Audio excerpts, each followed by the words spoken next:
primero vamos a darle la bienvenida pues al doctor Pedro Granja, máster en criminología. Saludos Carla, saludos a Jaime, a toda la gente de Coro en Directo. Les agradezco infinitamente, tenía muchísimos deseos de conversar con ustedes. Muchísimas gracias, doctor Granja, es un honor tenerlo a usted con nosotros en este momento. Bien, estamos ya cerrando las campañas electorales y muchos candidatos ofrecen muchas cosas, canastas, pollos, tanques de gas, metrovía gratis y bueno, un sinnúmero de cosas, pero ninguno apunta hacia esa realidad que es la inseguridad de Guayaquil y hacia lo que usted denomina un plan de política criminal. Entonces, ¿qué es un plan de política criminal? ¿Cómo sería un plan de política criminal en la ciudad de Guayaquil? Sí, primero es importante hablar de temas que son muy dolorosos, ¿no? 274 niños murieron en Ecuador producto de una violencia absolutamente injustificada, de balazos. Murieron 274 niños, de los cuales más de 80 todavía no cumplían 24 meses de nacidos. De esa cifra, el 30%, estamos hablando de 84 menores de edad, murieron baleados en las calles de Guayaquil en el año 2022. La alcaldesa de Guayaquil dice en su discurso, bastante triste, bastante pálido, del debate entre los candidatos a la alcaldía de Guayaquil, que las mujeres en Guayaquil ya no lloran. Yo no sé si ya no lloran, lo que sé es que son víctimas de violencia intrafamiliar y el municipio nunca hizo nada para gestionar un programa para ayudarlas con albergues, con casas de acogida.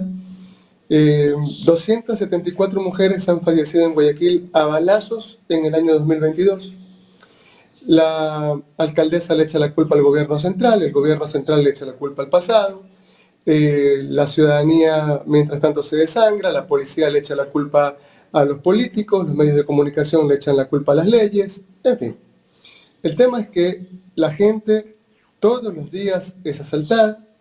Ayer en la ciudad del 9 de octubre se dieron 3 asaltos de la misma moto en la calle Tercera, cerca de la agencia de Macro del Universo. Están los ojos de águila allí.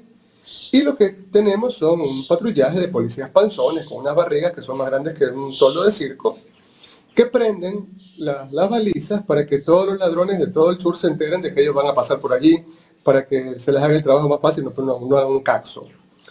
Evidentemente, la alcaldesa puede decir que eso no es su responsabilidad, mi querida Carla, pero la letra Q del artículo 60 del COTAC nos dice que sí es su responsabilidad.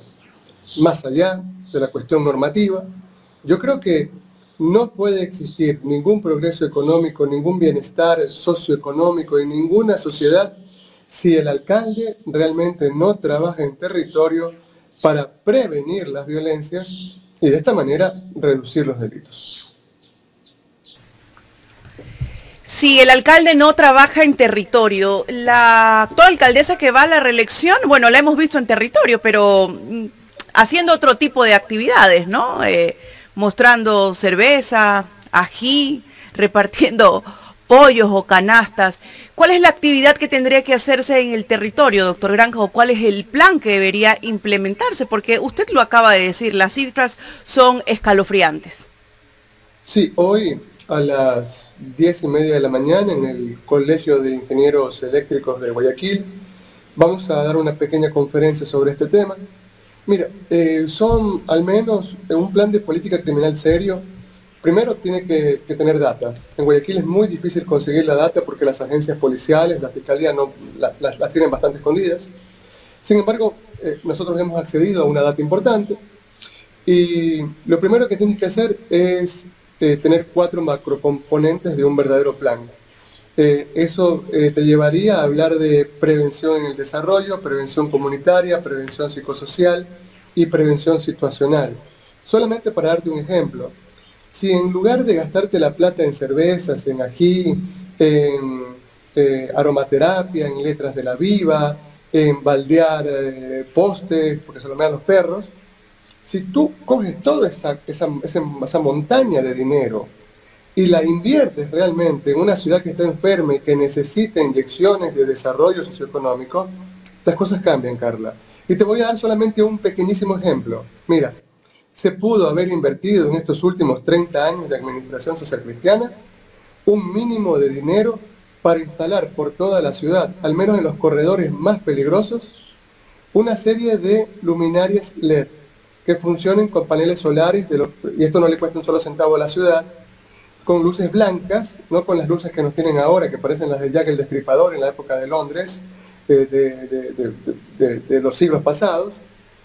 Y esto nos ayudaría a reducir la microcriminalidad, es decir, robos, estamos hablando de violaciones, estamos hablando de hurtos, estamos hablando de riñas callejeras, en un 47% por año. O sea, imagínate tú lo que eso significa. La gente vuelve a salir a la calle con las calles más iluminadas, las jóvenes vuelven a la universidad, la gente empieza a caminar, a apropiarse nuevamente de su casa, de su ciudad. Pero si la alcaldía ha construido una gran mansión en medio del fango, mientras la gente se muere de hambre alrededor, se gastan la plata en pendejadas, cuando lo que tuvieron que hacer era pensar en el ser humano concreto por sobre cualquier capricho, por sobre cualquier disfraz de Terminator, de cualquier película ridícula que esta gente se la pasa viendo todo el día. Entonces, yo creo que mira, que hay acciones concretísimas como cambiar, por ejemplo, los patrullajes.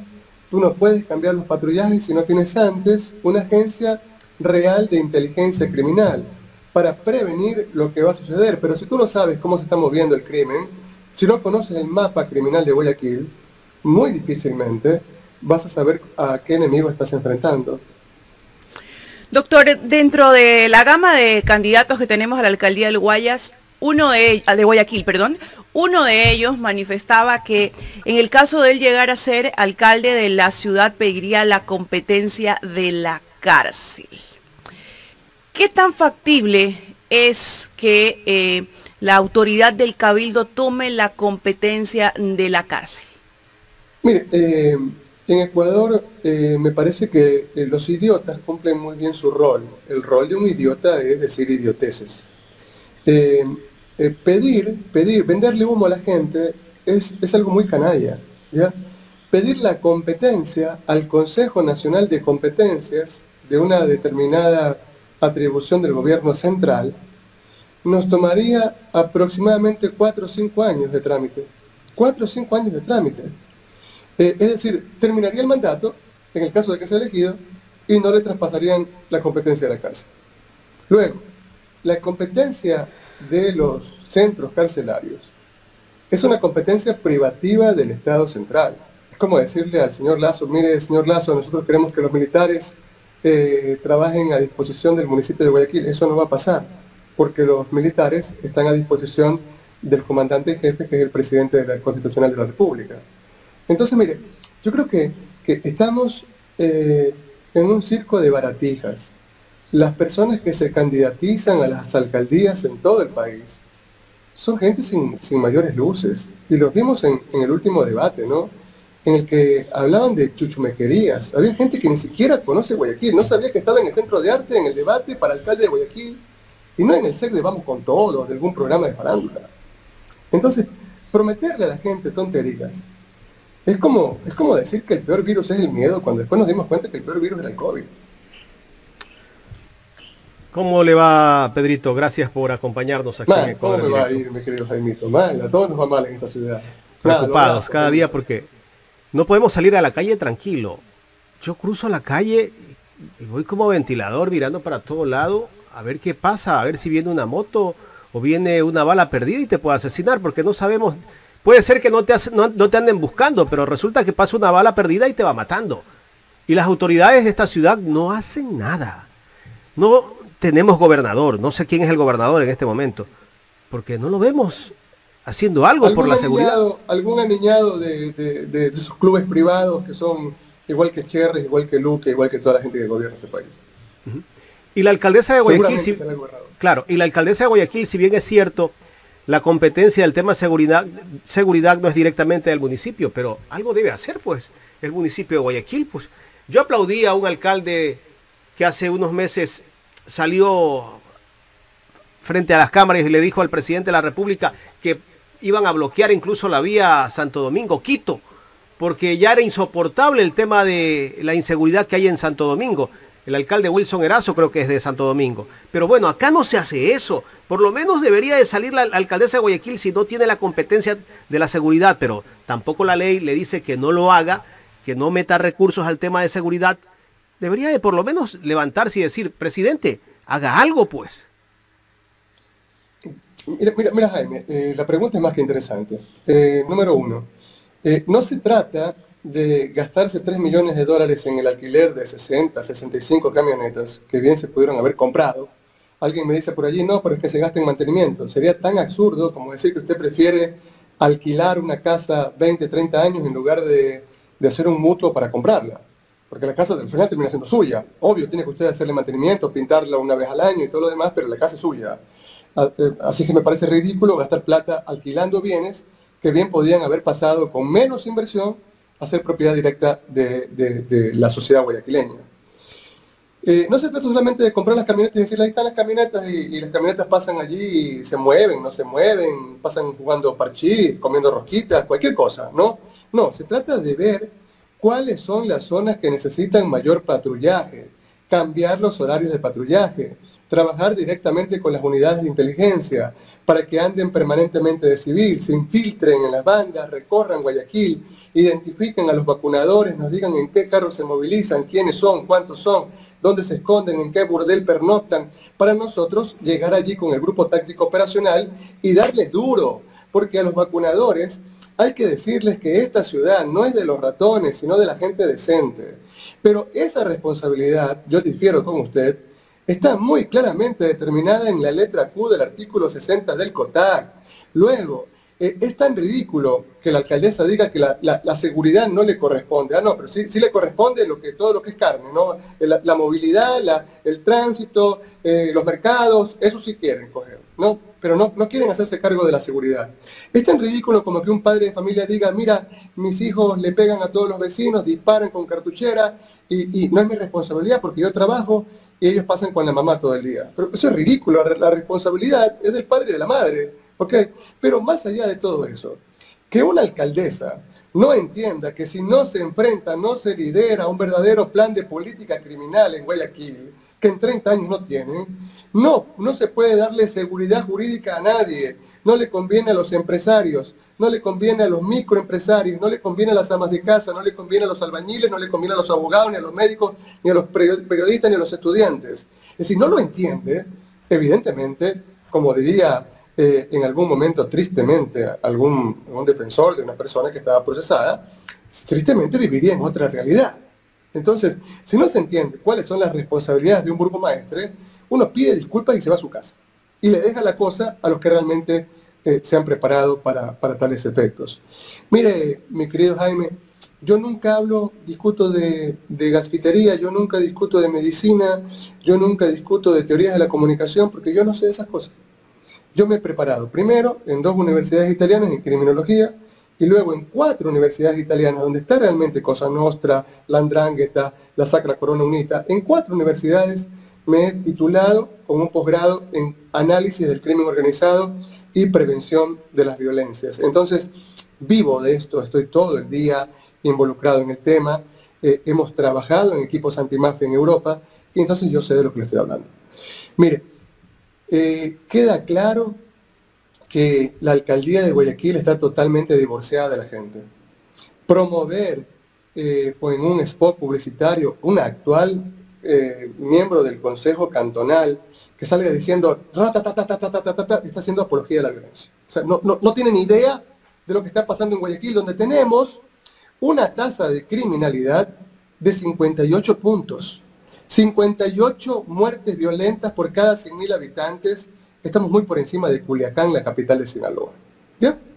Entonces, si no tenemos claro que hay una cantidad, como usted bien lo dice, impresionante de muertos colaterales, porque, mire, el presidente Lasso dice que se matan solamente entre bandas, presidente Lasso, y los 274 niños que acaban de morir, 80 bebés que no llegaron a los 24 meses, también eran miembros de bandas.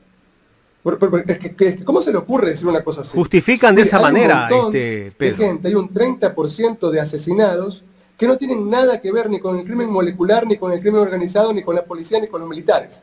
Es decir, que son personas a los que les cayó una bala perdida. ¿Sabe por qué?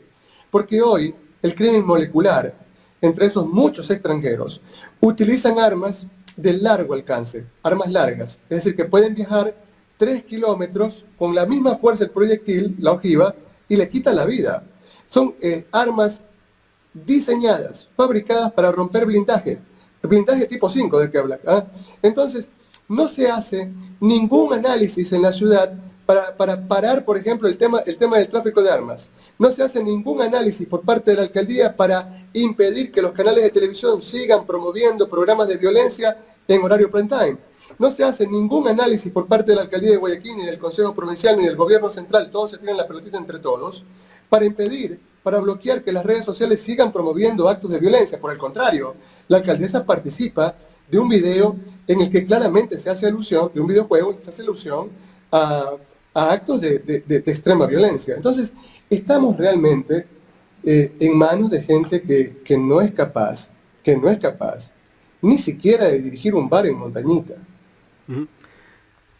Pedrito, ¿cómo analizar las declaraciones del presidente Guillermo Lasso el día de ayer, justamente, donde él dice que Cynthia Viteri ha destruido las finanzas del municipio de Guayaquil? ¿Esto que es parte de un show o en realidad se lo dice de una manera sincera el presidente Guillermo Lasso? Mire, en el gobierno de Guillermo Lasso, en el año 2021, creímos algunos que ya habíamos tocado fondo. Llegamos a un total de 2.743 muertes violentas en su primer año de gobierno, pero el presidente Lasso realmente se superó a sí mismo y cerró el año 2022 con 4.893 muertes en ese año. Es decir, una cifra realmente histórica. Y no es verdad que la tasa de criminalidad en el Ecuador, como nos dicen algunos supuestos criminólogos, sea de 23 puntos. Sí, esa es la tasa general. Pero Guayaquil concentra el 30% de esas muertes. Entonces el presidente Lasso es un pésimo gobernante. Mire solamente el estado de las vías, mire solamente el estado de los hospitales, no se preocupa de dotar de medicina a las casas de salud, donde los carteles juegan al pepo. Recuerda usted que el 19 de noviembre balearon el centro de salud de Bastión Popular. Es decir, no solamente que no nos da medicina, no nos brinda ninguna seguridad, y ahora dice que no va a votar por Cynthia Viteri porque se han peleado los compadres, porque entiendo que él ya ha comprendido que los relacionistas públicos del municipio de Guayaquil son los que le están sacando la historia del Gran Padrino. Entonces él sabe que quienes están detrás de darle duro a su gobierno no es la izquierda, sino la misma derecha con la que se está peleando por el Gran Pastel. Pero más allá de lo que diga Guillermo Lasso, eso nos debe importar a los ecuatorianos un beato caxo. Ya, Guillermo, lo que diga, lo que deje de decir este tipo, no tiene mayor importancia porque ese es otro incapacitado para ser testigo de un juicio, mucho más para gobernar un país. Entonces, andaban de ñañitos, mire las fotos allí cuando estaba Nebot trepado en la misma camioneta con Cynthia Viteri y Guillermo Lasso. ¿Ya? Andaban de ñañitos. Ahora, algún acuerdo no se están cumpliendo entre ellos, se quieren repartir el pastel de una manera diversa y por eso están peleados. Pero más importante, más importante que Guillermo Lasso, es la palabra de un taxista, es la palabra de un albañil, es la palabra de una ama de casa, es la palabra de la gente con enfermedades catastróficas, que más de 100 personas, usted les pregunta, ¿por quién va a votar para alcalde de Guayaquil? Yo que recorro los barrios de Guayaquil todos los días. Y mire, como que una o dos le dicen que tal vez Cynthia Viteri. Una o dos. Es decir, la derrota de Cynthia Viteri es catastrófica en Guayaquil. Se cayó 8 puntos en su intención de voto en los últimos días. Entonces, más allá de lo que diga Lasso, este es el fin del Partido Social Cristiano. Puede ser que ganen porque Dios es mágico, ¿ya? Pero se mantendrán del mismo modo que Lasso, agarrados de la mano. Doctor, porque Dios es mágico, grande, o porque el Tribunal Electoral también es social cristiano. Mire, yo lamentablemente, el abogado Joselito Arguello ha sido demandado por Banco Pichincha porque Banco Pichincha presentó intermitencia en su servicio, un hecho público y notorio, los días 31 de octubre, 1, 2 y 3 de noviembre del año pasado. Joselito Arguello dirigió a la ciudadanía, digamos que organizó la ciudadanía para presentar una queja ante la Super de Bancos, y el Banco de Pichincha por eso lo enjuicia con una querella plagada de errores ortográficos y pide 2 años de cárcel para José Luis Argüello y casi $250,000 de indemnización. Entonces yo no le puedo decir lo que realmente pienso de lo que cuentan los votos, porque seguramente más tardecito me enjuician, ¿no? Porque en este país decir lo que uno piensa ahí sí lo persiguen con todo. Entonces, pero digamos que Dios es mágico y solamente así pueden ganar. Doctor Granja, antes de pasar a otro tema, terminemos con la prefectura del Guayas, porque sin duda alguna, pues el partido que ha estado gobernando los últimos años ha manejado tanto el municipio de Guayaquil como la prefectura del Guayas, que aparentemente digamos que está en mayor disputa, ¿no? Por los candidatos que hay, y muchos de estos candidatos, digámoslo así, de línea de derechas. Un Guayas olvidado, el agro olvidado, no hay obras y bueno, pues ¿qué podemos nosotros entonces esperar de la prefectura del Guayas? Absolutamente nada, absolutamente nada. Es como que usted espere algo de una persona que sabe que es manifiestamente vago, de una persona que conoce que es manifiestamente grosero, que nunca le escucha, que no la respeta, y usted diga, caramba, él va a cambiar cuando nos casemos. No, no va a cambiar nunca. Las personas no cambian. Y peor las sectas. Las sectas se mantienen anquilosadas en el poder y mire, es muy triste que Guayas, la provincia con mayor cantidad de niñas abusadas sexualmente, con mayor cantidad de embarazo infantil, juvenil, la provincia con mayor cantidad de feminicidios, la provincia con mayor tasa de cinturones de pobreza, siga votando por los causantes de su pobreza. Eso realmente es inexplicable. La gente no está votando por ellos porque la gente ha despertado. Mire, solamente para decirle algo, ¿no?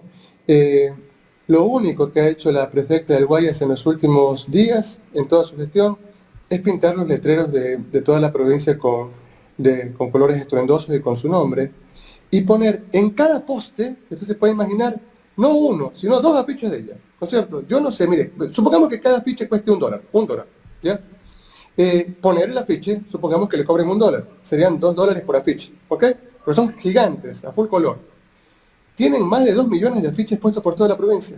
Estamos hablando de una inversión de $4 millones. ¿Usted cree que el Consejo Nacional Electoral ha controlado eso? Absolutamente no. Es decir, se juega un partido de fútbol en el que el pueblo tiene 6 jugadores y ellos no tienen 11, ellos tienen 13, ¿ya? Y el árbitro mira para otro lado cuando hacen penal o cuando meten el gol con la mano. Entonces es muy difícil en esas circunstancias. Sin embargo, yo lamento profundamente no haber sido candidato a la prefectura porque los habría barrido, pero lamentablemente mi situación de mis compromisos laborales afuera me lo impidieron. Porque la gente realmente está cansada de los mismos de siempre. La Penty representa lo mismo que Susana González. Susana González representa exactamente lo mismo que Bushmer, que como concejal de Guayaquil nunca fiscalizó, por ejemplo, el tema de las vallas y ahora quiere ser prefecto porque el man es sabido. Ya, no, pana, sigue hablando de fútbol, ¿no? Que nunca pateaste una pelota, pero bueno, algo hablarás de fútbol, ¿ya? Pero como concejal nunca fiscalizaste ningún tema importante para Guayaquil y es muy triste que quieras ser prefecto. Mire, son 3 candidatos del mismo Nebo, 3 candidatos de los mismos socialcristianos. Y Tabaqui. Digo, pueden ser muy inteligentes, muy capaces, pero son lo mismo. Y después está Marcela Guiñaga, que también era socialcristiana. Entonces son todos candidatos socialcristianos. Y la ciudadanía no tiene ninguna alternativa distinta. Doctor, pasemos a otro tema ya en la recta final de este diálogo. Me gustaría tocar el tema de la consulta popular. ¿Cómo debe votar la gente este 5 de febrero, doctor? Si quiere verdaderamente que este país, no es que va a cambiar, pero por lo menos no seguirle dando poder a alguien que está en este momento ejerciendo el cargo de presidente de la República. Mire, ¿se acuerdan la consulta popular cuando nos pedían de Lenín Moreno, la consulta popular de María Paula Romo, cuando nos pedían que votemos 7 veces sí, porque supuestamente se iban a reducir los delitos sexuales porque los declaramos imprescriptibles y ya los pederastas iban a leer el periódico y iban a decir, caramba, che, los delitos sexuales son imprescriptibles, ya no voy a violar a nadie? ¿Ya se acuerdan que decían eso? No, lo que realmente querían era apropiarse del Consejo de Participación Ciudadana y Control Social para poder ponerlo allí a Trujillo y para que Trujillo haga exactamente lo que le daba su regaladísima gana, violando claras normas constitucionales, haciendo todo lo que le venían criticando a Correa, es decir, ejercer un poder despótico. Nos mintieron, porque los delitos sexuales, en lugar de reducirse, se triplicaron en el Ecuador desde la consulta de Lenín Moreno.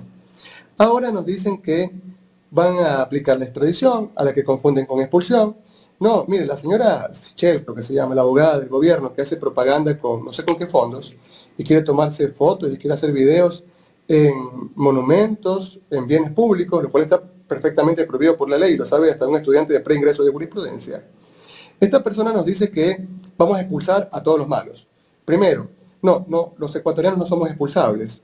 Los únicos expulsables son los extranjeros en el caso de que se les caduque la visa o que cometan alguna infracción. Los ecuatorianos nos podríamos convertir en extraditables. La extradición es un proceso judicial que tardaría más o menos 3-4 años.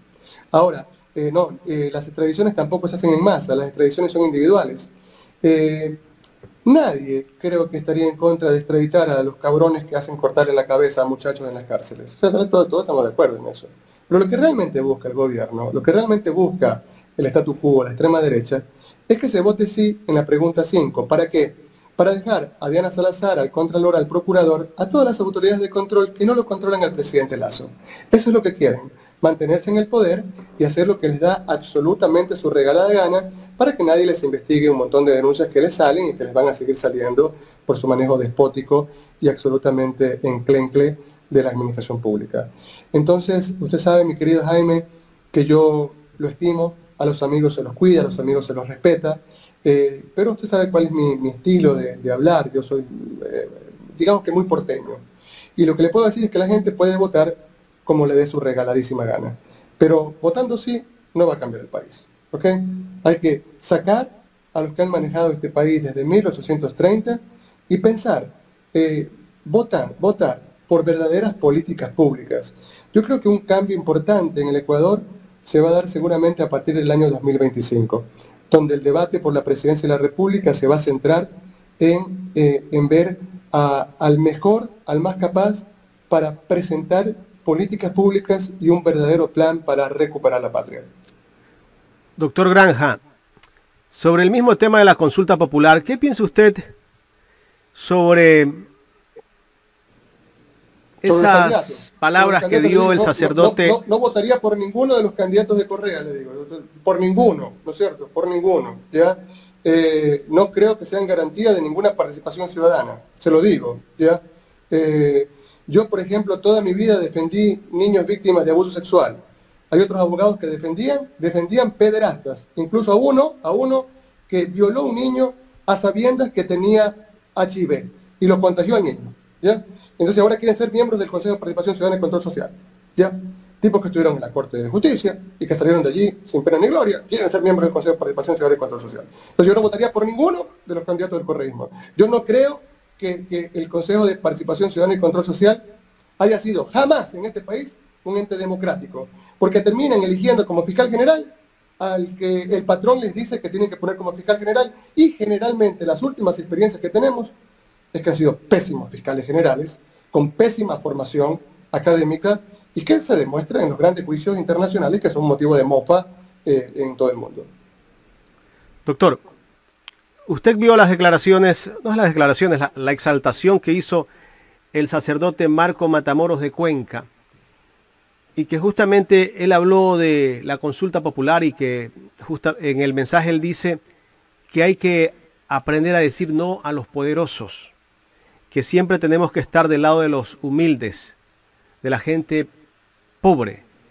Pero resulta que por haber dado esas declaraciones lo han tildado de correísta, le han hecho un cargamontón a este sacerdote. Yo me identifico con él desde mi punto de vista, porque yo también vengo de una familia muy humilde y creo que lo que hizo el cura está en su derecho. Si hablamos de que estamos en un país democrático, también tiene derecho él a exaltar ese no también, yo creo, desde mi punto de vista, doctor. Sí, curiosamente uno de los espacios de comunicación que más critica al sacerdote que llama a votar por el no en la consulta es La Posta, que se dedicó durante meses y meses a hacer una campaña de desprestigio en contra de Jorge Yunda. Y hoy Jorge Yunda está primero en las encuestas en Quito, lo cual demuestra el desprecio que le tiene la masa quiteña a estos mismos periodistas. Es decir, es la derrota de ellos, nuevamente la reelección de Yunda.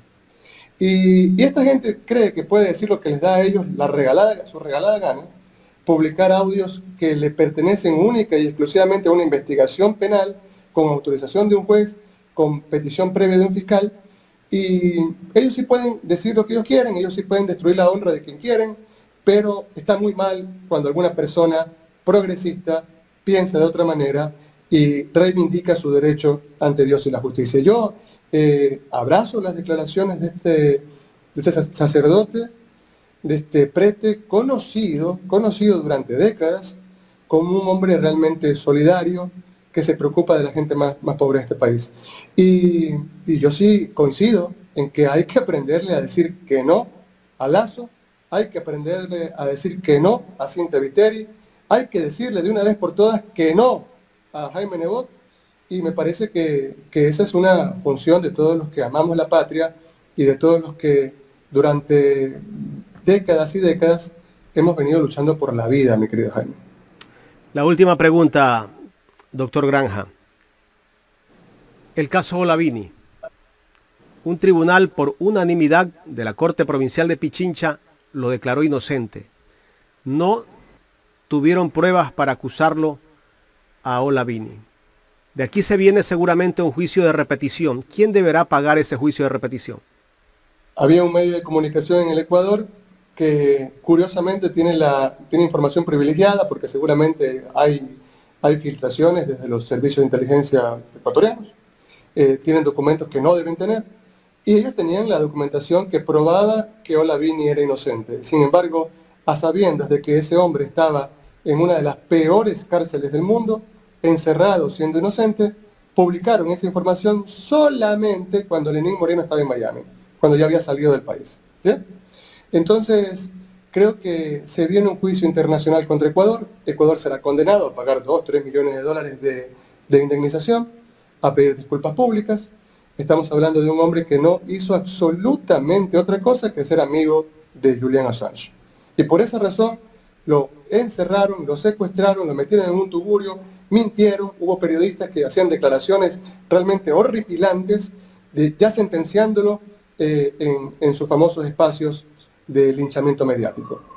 Pero luego de eso, un buen procurador general del Estado debería inmediatamente iniciar un juicio de repetición para que Lenín Moreno, con toda la plata que ahorró cuando era presidente del Ecuador, para que María Paula Romo, para que la fiscal general Michelena le paguen al Ecuador, ¿ya?, lo que Ecuador va a tener que gastar en Olavini, en esa demanda internacional. Mire, ya en este país tenemos que inaugurar una verdadera revolución y parecemos una olla de presión.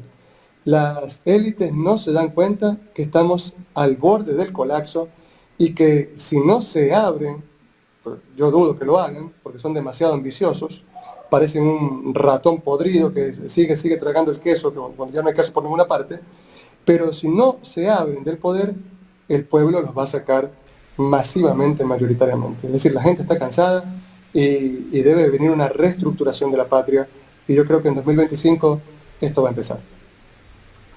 Doctor Pedro Granja, de mi parte quiero agradecerle. No sé si Carla tenga alguna otra inquietud para el doctor Granja. Doctor, antes de que termine esta entrevista, una última pregunta. La consulta popular, la pregunta de la extradición, desde su punto de vista, ¿va a apuntar al sí o va a apuntar al no? Porque es lo que nos ha vendido el gobierno. Sí, pero es que nadie se puede oponer, así como presentan ese caballo de Troya, nadie se puede oponer a que delincuentes sean extraditados. Pero lo que yo le quiero decir desde un punto de vista dogmático, técnico, es que, se lo digo yo que trabajo con grupos antimafia, si usted tiene capturado a un pez gordo de un determinado cartel, ese tipo es un árbol de datos, un árbol de data.